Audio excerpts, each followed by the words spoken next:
afectado por la editorial que decida publicarlo la primera vez, pero cuando empiezas, yo siento que puede llegar a ser algo muy bonito y es que encuentres una editorial que se apasione tanto por tu trabajo, por tu obra como tal, que las dos vayan encaminadas hacia el mismo punto. Una hacia destacarse como editorial y la otra hacia empezar a dar a su voz a conocer al mundo. Siento que ahorita muchos de estos editoriales que nosotros conocemos, tanto independientes como universitarias, como proyectos pequeños, como los fanzines incluso, lo que hacen es dotar de variedad y de contenido y abrir espacio a temas que en ocasiones son muy sesgados en grandes editoriales. Y siento, por ejemplo, yo que las pequeñas editoriales hacen ese trabajo muy bien. Representación, por ejemplo, ahorita de este sello que tiene Vestigio, por ejemplo, con poesía, y que ayuda mucho a encontrar voces súper extrañas en el sentido de la poesía en portugués, por ejemplo, o ya, por ejemplo, la propia Laguna, como lo estábamos hablando hace un rato, incluso La Jaula. Sí, no, pues el tema de que las editoriales apuesten por primeras obras de por sí es muy difícil porque, como dice Edwin, tienen que encontrar algo como muy nuevo y es apostar por alguien desconocido y eso es muy difícil de que pase. Inclusive hoy en día los autores ya se representan a ellos mismos como no, pero soy desconocido, pero tengo muchos seguidores en Instagram y es apostar también porque puede que salga súper mal o puede que nos sorprenda a todos y sea increíble. Pero esa apuesta por lo novedoso, en efecto, sí, las editoriales más pequeñas pueden hacerlo y tipo Laguna, tipo Cohete Comics, ya como para la parte más gráfica o bueno, Catapluma en la parte infantil. Quizás también pensar que estas editoriales que apuestan por lo nuevo, el hecho de traducir al, al español una obra que nunca jamás llegaría acá, también es una manera de apostar por una voz nueva, una primera obra, que las editoriales puedan seguir trabajando y viviendo de eso. Entonces, que haya muchas más.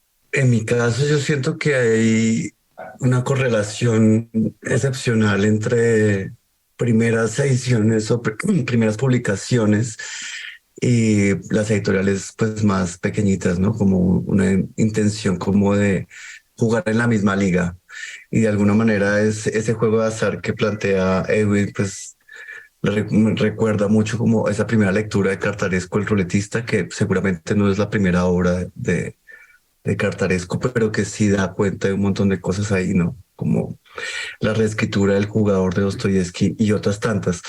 Pero más allá de como la relación como con la tradición, siento que particularmente en poesía las editoriales apuestan de una manera pues como total, ¿no? Pienso en el trabajo en sincronía que recientemente editó Tatiana la Tierra y eso permite también como una reestructuración de ese fondo editorial y de esa apuesta editorial. Por supuesto, Impar, con quien vamos a conversar más adelante, y lo que sucede en el caso de Angosta, ¿no? De hecho, Angosta es la editorial que tiene encargada la publicación de una serie de óperas primas de concursos que atraviesan Medellín y Antioquia con todas las voces que eso puede representar.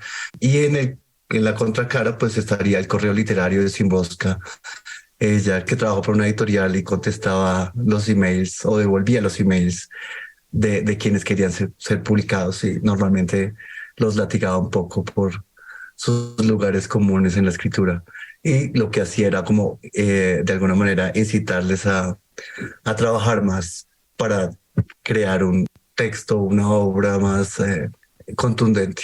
Total, a mí me encanta hablar de esa puerta que abren precisamente las editoriales independientes a nuevas voces. Yo siento que las editoriales independientes, Laguna en especial en ese momento, tuvieron mucho que ver en esa apertura de el panorama literario para mí, porque yo venía de una formación académica muy enfocada en las obras, digamos, ya canónicas, ya sacralizadas, o había escuchado muchos comentarios de tipo, no sé, las óperas primas, como que se les ven las costuras y cosas así.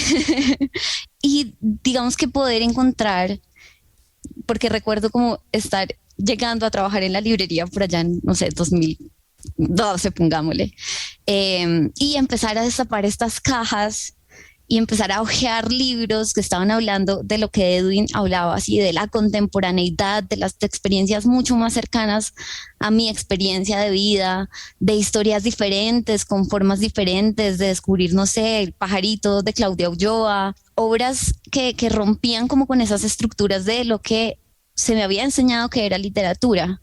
Digamos que eso fue muy importante y yo por eso rescato mucho esa apuesta que hacen las editoriales independientes. Ahí me parece súper importante todas las editoriales que mencionan. Angosta, de hecho, tiene una colección que se llama Ópera Prima. Está Impar, está Laguna, está Sincronía. Tragaluz también ha publicado algunas óperas primas. Entonces ahí como que entran obras muy importantes que además vale la pena tener presentes, como Maté a mi padre, como Panza de burro. También habría que hablar de, por ejemplo, cómo le abren el espacio a autores que luego van a seguir creciendo y de pronto pueden llegar a otros mercados y a otras editoriales, pero si no se descubren, no salen de ahí, no podemos dialogar con ellos, no podemos escuchar sus voces. Hablemos de esas óperas primas que nos han impactado, nos han dejado como cierta huella en nuestras bibliotecas. Yo empezaría por Dolores Reyes, sin duda. Digamos Me que la aparte, quitaste. mientras que grabamos este capítulo, Dolores Reyes está en Bogotá, creo que va a estar en Tunja y cuando escuchen el capítulo probablemente ya esté de vuelta en Argentina o dando una vuelta por el universo, bien merecida está.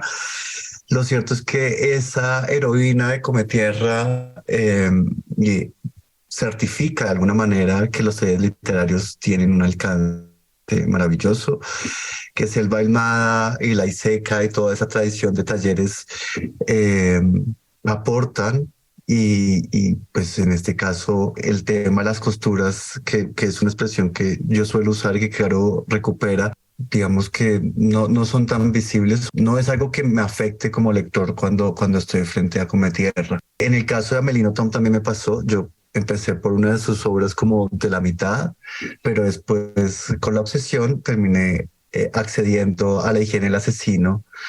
Y ahí insisto sobre esto, como los temas y las preocupaciones literarias se ven como en estado germinal. Y esa novela que es harto asquienta, ya tiene ese tono irónico y ese tono burlón que tanto me gusta de Amelino Tom.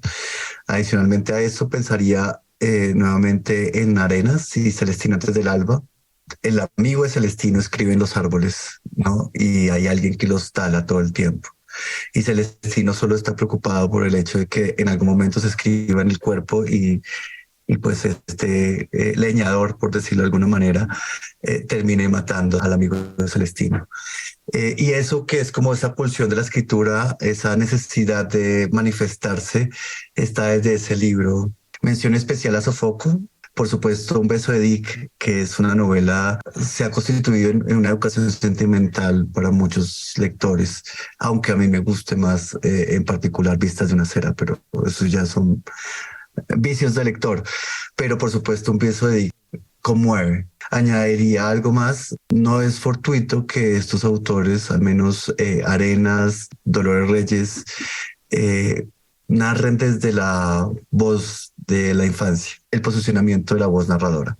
Estaba recordando, por ejemplo, el libro Quisiera que lloraran la canción que escucho cuando escribo esto. Es un libro de Angosta, de una autora también súper joven. Se piensa también que este tipo de apuestas que quizás ayuden a crearse confianza y a decir, bueno, ya tengo mi primer libro, y es a partir de estos que se vuelven un poco más reconocidos. Entonces, esta apuesta, pues, creo que es fundamental.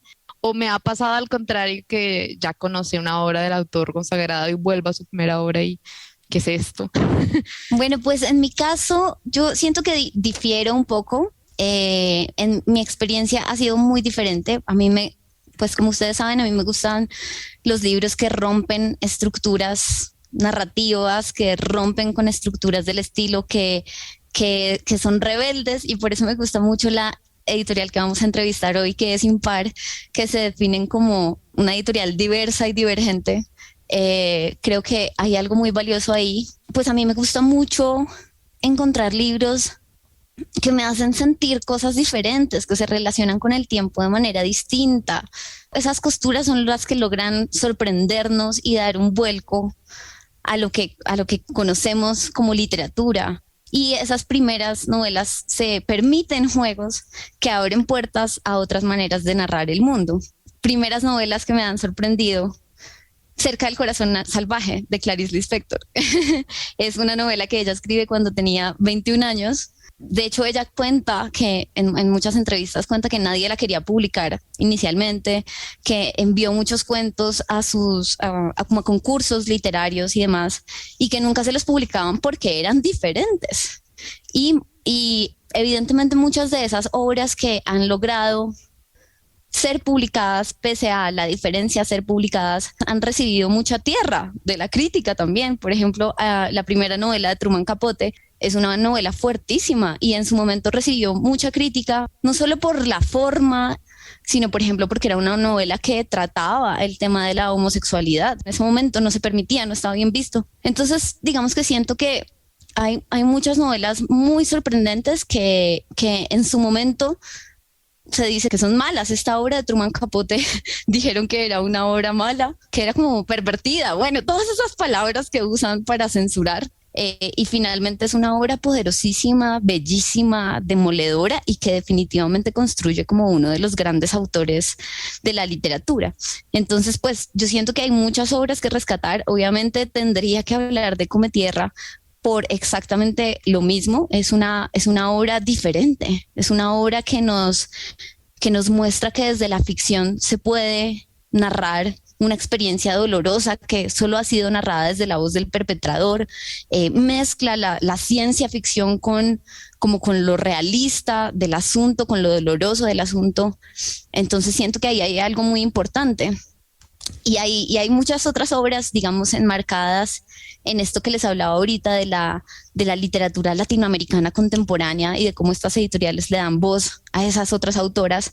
Ahí está, por ejemplo, Como maté a mi padre, que a diferencia de las otras fue muy bien recibida por la crítica, que es una autora colombiana también, que vuelve a tocar todo este tema como de la infancia que refería Carlos. Esa primera voz de la infancia creo que también es muy recurrente. Está Animales del fin del mundo, de Gloria Susana Esquivel, que también tiene esta narrativa desde la voz de la infancia, que confluye también un poco como con las experiencias de violencia en el país.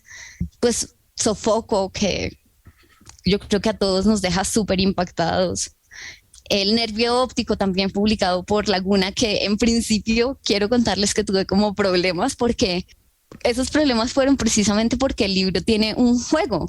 Entonces yo esperaba como que fuese una novela y está dividido en pequeños fragmentos, y eso me choqueó tanto que al principio no pude disfrutar la lectura, pero ya me reconcilié, Carlos, quiero contarte, con el nervio óptico, y ya pude ver ese valor sin permitirse ese juego distinto, esa manera de narrar distinta.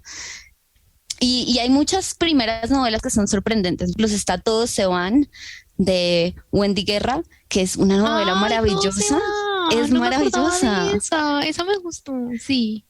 Es muy linda y es muy impresionante que sea una primera novela, porque realmente está muy bien construida, y es mucho más impresionante cuando uno lo piensa desde la voz del diario, que era una voz que de todas maneras siempre se ha dicho como, bueno, sí, es que es muy personal, ¿no? Pero no, o sea, hay una construcción literaria, precisamente eso lo hace muy, muy interesante, coger esta voz de los diarios de una niña y sacarla y construir algo más elaborado, una historia redonda, una historia concreta. Por ejemplo, con esa obra también me pasó que como que no me gustó la segunda parte, porque la voz era muy adolescente. ¿Qué apuesta política significa decir esto tiene un valor literario y lo voy a narrar? Y eso se lo permiten esas nuevas voces y eso se lo permiten esos nuevos autores. Por ejemplo, también está La campana de cristal, que es la primera novela publicada y la única de Silvia Plath, que uno queda como, ¿cómo carajos